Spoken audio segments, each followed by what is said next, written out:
Hello दोस्तों। उम्मीद करती हूँ आप सब अच्छे होंगे। अगर आपको मेरी कहानियाँ पसंद आती है तो प्लीज़ मेरे चैनल को सब्सक्राइब करना ना भूलें। तो चलिए अब हम अपनी कहानी की ओर चलते हैं। रात के तकरीबन 12 बज रहे होंगे, जहाँ दिन भर ट्रैफिक के कारण इंच इंच जगह घिरी होती थी, वहीं इस समय सड़कें लगभग सुनसान सी पड़ी थी। इक्का दुक्का ट्रैफिक ही रहा होगा, वह भी जल्दी अपने गंतव्य पहुंच जाना चाहता था। दिल्ली बस अड्डे से थोड़ी दूर ये ट्रैफिक लाइट, जहां दिन में भी कम लोग रुकते थे, रात में गुलजार थी। जरा सी दूरी में लगभग आधा दर्जन किन्नर और वेश्याएं खड़ी थी, जो अपने अपने ग्राहकों से मोल भाव करने में मशगूल थी। क्या चार्ज है? सुनील ने पूछा। सिंगल शॉट का 500 और फुल नाइट सर्विस का 1500। अगर 2 लोग हैं तो 2500। 2 लोगों से ज्यादा नहीं, रूबी ने हाथ घुमाते हुए एक सांस में समझाने वाले लहजे में कहा। नहीं, मैं सिंगल ही हूँ। पूरी रात का कुछ कम होगा? सुनील ने कहा। नहीं, रेट में कोई हेरफेर नहीं, और हाँ, पैसा एडवांस देना होगा। रूबी ने सर हिला के मना करते हुए रूखेपन से कहा। अच्छा अच्छा, चलो बैठो। सुनील ने रूबी को मोटरसाइकिल पर बैठने का इशारा किया। रूबी मोटरसाइकिल पर उचक के सुनील के पीछे जा बैठी। सुनील मोटरसाइकिल स्टार्ट कर तेजी से दौड़ने लगा। पीछे बैठी रूबी ने दुपट्टे से अपना चेहरा ढक लिया। शायद वह चाहती थी कि कोई उसे पहचाने ना। क्या नाम है तुम्हारा? थोड़ी देर मोटरसाइकिल चलाते रहने के बाद सुनील ने पीछे मुड़ते हुए रूबी से पूछा। रूबी। रूबी ने ठंडे लहजे में उत्तर दिया। रहती कहाँ हो?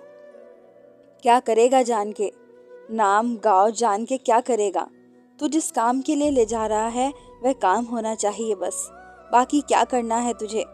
रूबी ने कुछ तीखे अंदाज में कहा तो सुनील झेप के चुप हो गया। और कितनी दूर है तेरा घर? रूबी ने कुछ देर बाद पूछा। शायद वह बोर होने लगी थी या ज्यादा दूर जाने से डर लग रहा था। बस अगले कट से 2 गली बाद, सुनील मुस्कुराते हुए कहा।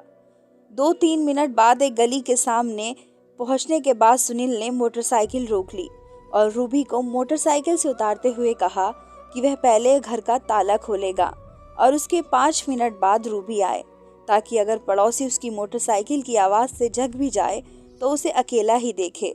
रूबी ने ऐसा ही किया।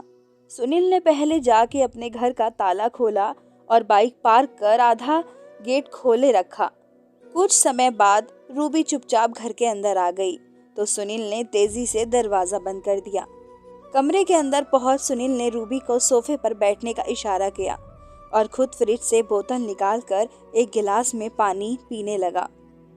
पानी पी लेने के बाद उसने एक गिलास और भरा और रूबी की तरफ बढ़ा दिया। रूबी ने कुछ संकुचते हुए पानी का गिलास थामा और एक सांस में खाली कर दिया।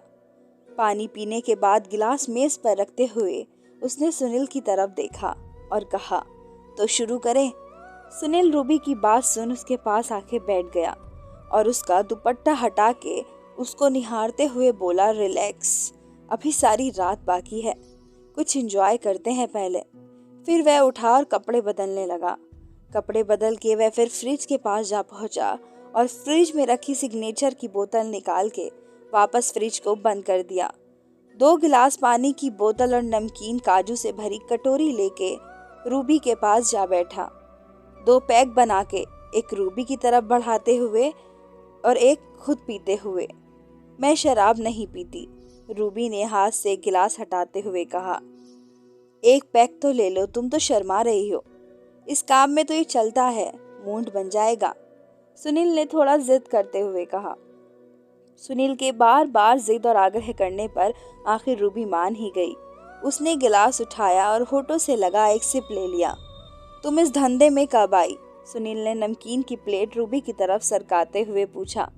सुनील का प्रश्न सुन रूबी का खिला हुआ चेहरा एकदम से मुरझा सा गया।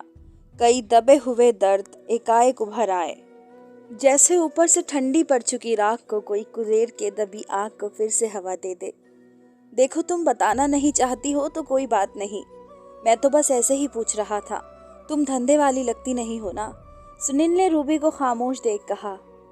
क्या बताऊं, कुछ बताने लायक है ही कहाँ। कौन अपनी खुशी से बनना चाहता है एक वैश्या? ये सब इश्क का नतीजा है। रूबी ने एक सांस में पूरा गिलास खाली कर दुख भरे अंदाज में कहा, इस शराब से भी कड़वी जिंदगी की कहानी है मेरी। रूबी ने छत की तरफ देखा और आंखें बंद करते हुए बोली। उसके बाद रूबी ने अपनी कहानी बतानी शुरू की। कैसे वे एक लड़के के प्यार के चक्कर में फंस के बंगाल से दिल्ली आ गई थी। दिल्ली में उन्होंने शादी भी कर ली, एक बच्ची भी पैदा हो गई। एक दिन लड़के ने अचानक बताया कि लड़के के पिता, जो इस शादी के खिलाफ थे, उन्होंने लड़के की शादी कहीं और तय कर दी थी। अगर वह उनकी बात नहीं मानेगा तो उसे जायदाद से बेदखल कर देंगे। जायदाद काफ़ी थी जिसे लड़का छोड़ने की हिम्मत नहीं कर पाया। फिर एक दिन तलाक तलाक बोल के हमेशा के लिए छोड़ के चला गया। लड़के को कहाँ खोजती, वह कभी अपने घर लेके ही नहीं गया। बस इतना सुना था उसके मुंह से कि वह राजस्थान का रहने वाला था। उस पर विश्वास कर कर घर छोड़ के भाग आई थी। वापस अपने घर जा नहीं सकती थी। मैं अपने घर वालों के लिए मर चुकी थी। सुनील खामोशी से रूबी की बात सुन रहा था। मैंने पहले तो आत्महत्या करने की सोची, पर फिर सोचा कि बच्ची का क्या कसूर। कई जगह नौकरी भी करने की कोशिश की, पर अकेली जान के हर कोई मेरे जिस्म को ही पाना चाहता था। इसलिए सोचा कि जब वही करना है तो खुल के क्यों ना किया जाए। अपनी मर्जी से ग्राहक और अपनी मर्जी से पैसा। ये कहते हुए रूबी के गालों से 2 आंसू लुढ़क गए। और बच्ची को कहाँ छोड़ के आती हो? सुनील ने पूछा। आया के पास, रूबी ने आंखें बंद किए ही उत्तर दिया। सुनील का मूड कुछ ऑफ सा हो गया था रूबी की कहानी सुन के, पर कुछ शराब का सुरूर और कुछ रूबी को दिए पैसे का ख्याल कर उसने रूबी को आलिंगन किया और उसे वस्त्रहीन कर दिया। तभी जोर से डोरबेल बजने की आवाज सुनाई दी। कौन होगा? रूबी ने सुनील से घबराते हुए पूछा।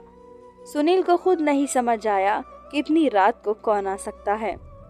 उसने तौलिया लपेटी और जल्दी से दरवाजे को खोला। दरवाजा खोलते ही उसके होश उड़ गए। काटो तो खून नहीं। सामने उसकी पत्नी चंद्रिका खड़ी थी, साथ में उसका भाई और माँ भी। अच्छा, मैं 2 दिन के लिए मायके क्या गई, तुम घर में वैश्या लाके गुलछर्रे उड़ाने लगे। घर को कोठा बना दिया, चंद्रिका ने आंख उगलते हुए शब्दों में कहा और सुनील को धक्का देते हुए अंदर दाखिल हो गई। उसके पीछे उसकी माँ और भाई भी। किसी पड़ोसी ने सुनील को देख लिया था रूबी को घर लाते हुए, और उसने चंद्रिका को फोन कर दिया था। वो तुम गलत समझ रही हो, सुनील ने घबराए और लड़खड़ाई हुई आवाज में कहा। मैं क्या समझ रही हूँ ये अभी बताती हूँ। चंद्रिका चीखती हुई उस कमरे में प्रवेश कर गई जहाँ रूबी थी। रूबी ने जब शोरगुल सुना तो वह कपड़े पहनने लगी, किंतु अर्धनशे होने के कारण उसका दिमाग और हाथ पांव सही के काम नहीं कर रहे थे। शरीर का ऊपरी भाग अब भी खुला था। चंद्रिका ने रूबी को जब इस हालत में देखा तो एक क्रोध में लगभग विक्षिप्त हो गई। कुतिया, वैश्या, मेरे घर को कोठा बना दिया, तेरी आग आज शांत मैं करूंगी। और बहुत सी गालियां बकती हुई चंद्रिका ने रूबी के बाल पकड़ अपने हाथ में लपेट लिए।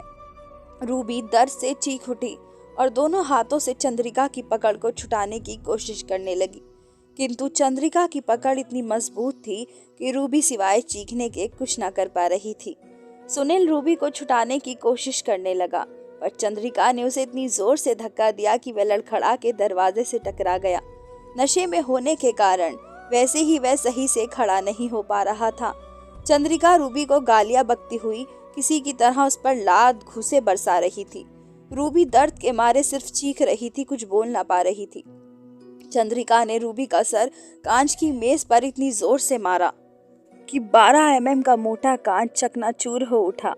कांच के कई टुकड़े रूबी के गले और चेहरे पर अंदर तक धंस गए थे, जिनमें से खून की तेज धार बहने लगी थी। पर चंद्रिका का इस पर कुछ असर नहीं हो रहा था। वह तो रूबी को पीटे जा रही थी। कुछ देर बाद रूबी का शरीर शांत हो गया। चंद्रिका को जैसे होश आया और उसने रूबी को छोड़ दिया। चंद्रिका ने देखा कि पूरे घर में खून ही खून बिखरा हुआ था। उसके खुद के कपड़े और हाथ रूबी के खून से सने हुए थे। रूबी मर चुकी थी। दोस्तों, इसमें रूबी की क्या गलती थी? रूबी तो एक वैश्या थी। गलती थी तो चंद्रिका के पति की। चंद्रिका ने अपने पति को कुछ ना कहते हुए रूबी की जान ले ली।